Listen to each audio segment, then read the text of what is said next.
Assalamualaikum warahmatullahi wabarakatuh. Perkenalkan, nama saya Saifatul Husna dengan NIM B1B1 25087, mata kuliah pengantar IPOL.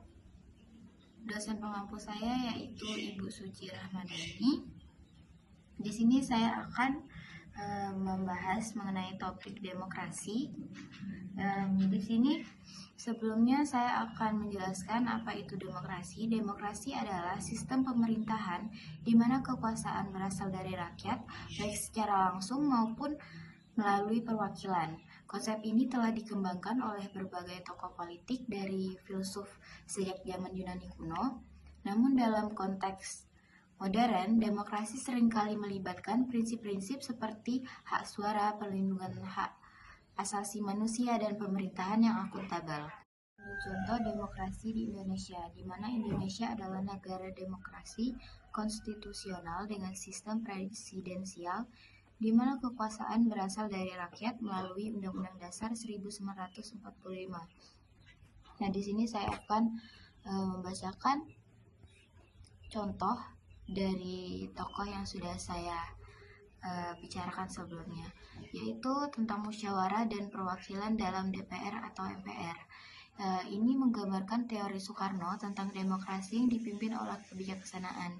Di Indonesia, DPR dan Majelis Permusyawaratan Rakyat menggunakan musyawarah mufakat untuk membuat keputusan, seperti dalam membahas undang-undang.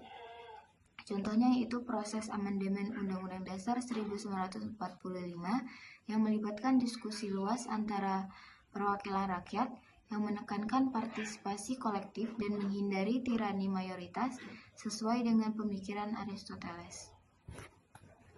Baiklah, sekian dari saya akhiri. Wassalamualaikum warahmatullahi wabarakatuh.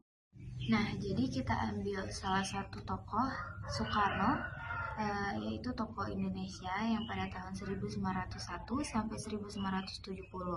Nah, Soekarno ini sebagai pendiri bangsa Indonesia yang di dalam pidatonya seperti lahirnya Pancasila mengadaptasi demokrasi dengan nilai-nilai lokal. Ia mendukung demokrasi yang dipimpin oleh kebijaksanaan dalam musyawarah perwakilan yang tercermin dalam Pancasila, yaitu sila keempat, kerakyatan dipimpin oleh hikmat kebijaksanaan dalam pemusyawaratan perwakilan. Soekarno ini melihat demokrasi sebagai alat untuk mencapai kesejahteraan rakyat, tetapi harus disesuaikan dengan budaya Indonesia, seperti gotong royong dan musyawarah mufakat. Ia juga mengkritik demokrasi liberal barat sebagai demokrasi individualis dan menganjurkan demokrasi yang lebih kuat. Baiklah, di sini saya akan mengambil teori demokrasi dari Aristoteles, yang dimana Aristoteles ini adalah salah satu pendiri teori politik barat, yang dimana mempunyai buku Politika yang melihat demokrasi sebagai bentuk pemerintahan yang didasarkan pada kekuasaan mayoritas. Ia menganggap demokrasi sebagai salah satu dari 6 bentuk pemerintahan yang baik asal diterapkan dengan bijak.